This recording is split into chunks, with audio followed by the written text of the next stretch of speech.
تحفظ دین کا کارواں رواں دواں علماء کا ساتھ دو۔ ثانی انٹرنیشنل حج عمرہ ٹورز اینڈ ٹریولز۔ حج عمرہ جانے کے خواہش مند حضرات اسکرین پر دیے گئے نمبرز پر کال کریں۔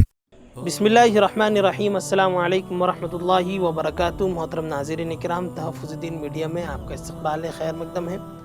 ناظرین، ناگپور کے عازمین حج جنہوں نے ناگپور کے بجائے ممبئی امیگریشن سینٹر کا انتخاب کیا تھا، ان کی پریشانی میں مزید اضافہ ہوتا ہوا نظر آ رہا ہے۔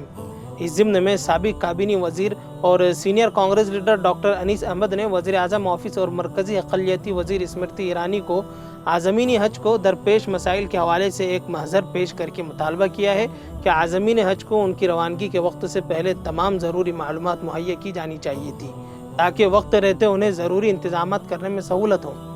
انیس احمد نے وضاحت کرتے ہوئے کہا تھا کہ پچھلے سال ناگپور کے جن عازمین حج نے ممبئی امیگریشن سینٹرز کے بجائے ناگپور کا انتخاب کیا تھا، انہیں ممبئی سے سفر کرنے والوں کے مقابلے میں 66,000 روپے زیادہ ادا کرنے پڑے تھے، اور اسی کو مد نظر رکھتے ہوئے اس سال مہاراشٹر اور چھتیس گڑھ کے زیادہ سے زیادہ عازمین حج نے ناگپور کے بجائے ممبئی کا انتخاب کیا۔ پچھلے سال تقریباً 3200 لوگوں نے ناگپور امیگریشن سینٹر کا انتخاب کیا تھا، اور اس سال یہ تعداد گھٹ کر تقریباً 2000 تک کے ہو گئی، اور ان میں سے بیشتر نے ممبئی کا انتخاب کیا ہے۔ ان تمام نے ممبئی سے کم کرایہ ہونے کی وجہ سے ناگپور کے بجائے ممبئی امیگریشن سینٹرز کا انتخاب کیا تھا، لیکن اب ناگپور کے بجائے ممبئی امیگریشن سینٹرز کا انتخاب کرنے والے عازمین حج کو مشکلات کا سامنا ہے۔ اس سال ممبئی امیگریشن سینٹر سے کرایہ میں اضافہ کیا گیا، اور ناگپور اور ممبئی کے درمیان فرق اب تقریباً 21,000 روپے تک کے ہو گیا ہے۔ اس سال ممبئی امیگریشن سینٹرز کا انتخاب کرنے والے عازمین حج کو 21,000 روپے کی بچت کے لیے ممبئی جانے کے لیے پھر ٹکٹوں کی بکنگ میں اضافی رقم خرچ کرنی پڑ رہی ہے۔ ممبئی میں قیام اور دیگر اخراجات ملا کر انہیں بہت زیادہ رقم ادا کرنا پڑے گا۔ اب ان عازمین حج نے زیادہ اخراجات سے بچنے کے لیے ناگپور کے بجائے ممبئی کا انتخاب کیا تھا، لیکن اب انہیں ناگپور کے مقابلے میں اور زیادہ اخراجات اور ممبئی تک کی سفر کی مشکلات کا سامنا کرنا پڑ رہا ہے۔ اگر امیگریشن سینٹرز اس انتخابات سے پہلے عازمین حج کو یہ معلومات فراہم کی جائے کہ کس امیگریشن سینٹر سے کتنا کرایہ وصول کیا جائے گا، تو ان عازمین حج کو اپنی سہولت اور بجٹ کے لحاظ سے امیگریشن سینٹرز کا انتخاب کرنے میں سہولت ہوتی، لیکن افسوس کہ ایسا نہیں کیا گیا۔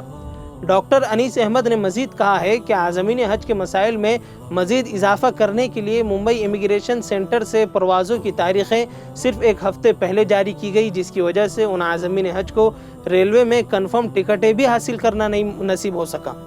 ڈاکٹر انیس احمد نے مزید کہا کہ پچھلے سال انہوں نے آواز اٹھائی تھی، اور پورے مراٹھواڑہ ودربھ خطے کے عازمین حج نے ان حج کمیٹی کی انتظامیہ اور غلط پالیسیوں کے خلاف آواز اٹھائی، اور مرکز سے تمام سفری مقامات پر یکسانیت لانے کی اپیل کی تھی۔ انیس احمد نے محضر میں اس بات کی بھی نشاندہی کی ہے کہ 2019 تک کے جب یو پی اے حکومت برسر اقتدار تھی، تمام سفری مقامات سے یکساں کرایہ وصول کرنے کی پالیسی پر عمل کیا جاتا رہا۔ ڈاکٹر انیس احمد نے مطالبہ کیا ہے کہ اگلے سال سے ایک پالیسی ایسی بنائی جائے جس کے تحت اگر یکساں کرایوں پر عمل نہیں کیا جاتا ہے تو عازمین حج کو امیگریشن سینٹر کا انتخاب کرنے سے پہلے اس مخصوص امیگریشن پوائنٹ کے لیے مقرر کردہ چارجز سے آگاہ کیا جانا چاہیے، یعنی کہ انہیں ان تمام چیزوں کے بارے میں پہلے سے ہی انہیں معلوم ہونا چاہیے۔ ڈاکٹر انیس احمد نے ریل کے وزیر راؤ صاحب دانوے سے بھی ملاقات کی، اور وزارت ریلوے اور ناگپور کے DRM سے مطالبہ کیا ہے کہ ممبئی جانے والے حجاج کرام اور ان کے رشتہ داروں کے رش کو دیکھتے ہوئے اس ہفتے کے لیے ممبئی جانے والی حج اسپیشل ٹرین اور اضافی ٹرینوں میں اضافی کوچ کا بھی اضافہ کیا جائے۔